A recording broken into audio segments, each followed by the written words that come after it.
கடந்த சில தினங்களாக தமிழகத்தில் நீடித்து வந்த பெரும் அரசியல் குழப்பத்திற்கு இப்போது முற்றுப்புள்ளி வைக்கப்பட்டுள்ளது. ஒவ்வொரு வீட்டிலும் உள்ள சிறார், சிறுமிகள், இளைஞர்கள் எதிர்பார்த்த அந்த நிகழ்வு நடக்கப் போகிறது. நடந்து முடிந்த தமிழக சட்டமன்ற தேர்தலில் முதல் முறையாக களம் கண்ட விஜயின் தமிழக வெற்றிக் கழகம் யாரும் எதிர்பாராத வகையில் வாக்குகளை அள்ளி தனிப்பெரும் கட்சியாக உருவெடுத்துள்ளது. 1967 தொடங்கிய திராவிட கட்சிகளின் அரை நூற்றாண்டு கால ஆட்சிக்கு ஓய்வு கொடுக்கப்பட்டிருக்கிறது. திமுக, அதிமுக என இரு பெரும் திராவிட கட்சிகள் மட்டுமே ஆண்டு வந்த தமிழக அரசியல் களம் தற்போது விஜய் என்னும் புதுமுக அரசியலை காண இருக்கிறது. தமிழகத்தில் மொத்தமுள்ள 234 தொகுதிகளில் தமிழக வெற்றி கழகம் 108 இடங்களில் வெற்றி பெற்று தனிப்பெருங்கட்சியாக உருவெடுத்தது. இதற்கு அடுத்தபடியாக திமுக 59 இடங்களில் மட்டுமே வெற்றி பெற்று ஆட்சியை பறிகொடுத்தது. 2021 தேர்தலை போலவே இந்த முறையும் அதிமுகவால் அரியணை ஏற முடியவில்லை.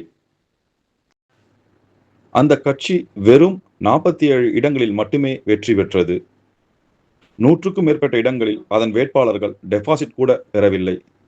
விஜயின் தாவேகா தனிப்பெருங்கட்சியாக உருவெடுத்த போதிலும் ஆட்சி அமைக்க தேவையான 118 இடங்கள் இல்லாததால் தனி பெரும்பான்மை பெற முடியவில்லை.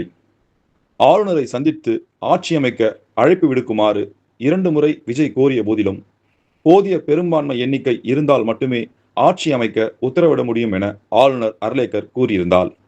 இதனால் அடுத்த கட்ட நகர்வுகள் என்னவென்று தெரியாமல் தமிழக அரசியல் களத்தில் விடை தெரியாத 1000 கேள்விகள் எழுந்தன.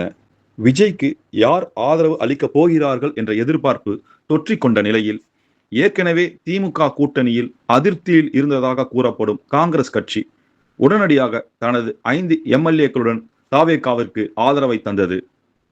108 இடங்களில் வென்றிருந்தாலும் விஜய் திருச்சி கிழக்கு மற்றும் பெரம்பூர் ஆகிய தொகுதிகளில் போட்டியிட்டதால் ஒரு தொகுதியில் ராஜினாமா செய்ய வேண்டும். எனவே 107 உறுப்பினர்கள் மட்டுமே கணக்கில் எடுத்துக்கொள்ளப்படும் நிலையில் காங்கிரசின் ஆதரவுடன் சேர்த்து மொத்தம் உறுப்பினர்களின் எண்ணிக்கை 112 இருந்தது. தற்போது திடீர் திருப்பமாக இந்திய மற்றும் மார்க்சிஸ்ட் கம்யூனிஸ்டுகள் தாவேகாவிற்கு வெளியிலிருந்து ஆதரவளிக்க முடிவு செய்ததால் எண்ணிக்கை 116 உயர்ந்தது. இந்திய யூனியன் முஸ்லீம் லீக் ஆதரவு தெரிவிக்க ஆதரவு எம்எல்ஏக்களின் எண்ணிக்கை 118 உயர்ந்தது. ஆட்சி அமைக்க போதிய பெரும்பான்மை கிடைத்ததால் உடனடியாக ஆளுநர் அர்லேக்கரை சந்தித்து விஜய் ஆட்சி அமைக்க உரிமை கோரினார். விசிகாவும் ஆதரவு தெரிவித்த நிலையில் தற்போது 120 எம்எல்ஏக்களின் ஆதரவு கிடைக்க விஜய்க்கு ஜாக்பாட் அடித்தது. இதனை அடுத்து சென்னை நேரு உள் விளையாட்டு அரங்கில் சனிக்கிழமை காலை பதவியேற்பு விழா நடைபெறுகிறது. முதலமைச்சராக விஜய் பதவியேற்கிறார்.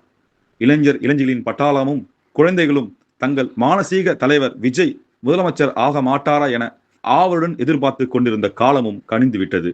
ஜென்சி இளைஞர்கள் வித்திட்ட ஒரு அரசியல் ஆட்சி மாற்றம் அரங்கேறப் போகிறது. முதலமைச்சராக விஜய் பதவியேற்றாலும் முன்னிருக்கும் சவால்களை அவர் எப்படி எதிர்கொள்ளப் போகிறார் என்பதுதான் அரசியல் களத்தில் பெரும் எதிர்பார்ப்பு. ஏற்கனவே தமிழகம் சுமார் 10 லட்சம் கோடி ரூபாய் கடனில் சிக்கி தவிக்கும் நிலையில் எவ்வாறு நிதி நிலைமையை கையாண்டு தேர்தல் வாக்குறுதிகளை அவர் நிறைவேற்றப் போகிறார் என்பதுதான் $1 பில்லியன் கேள்வியாக உள்ளது.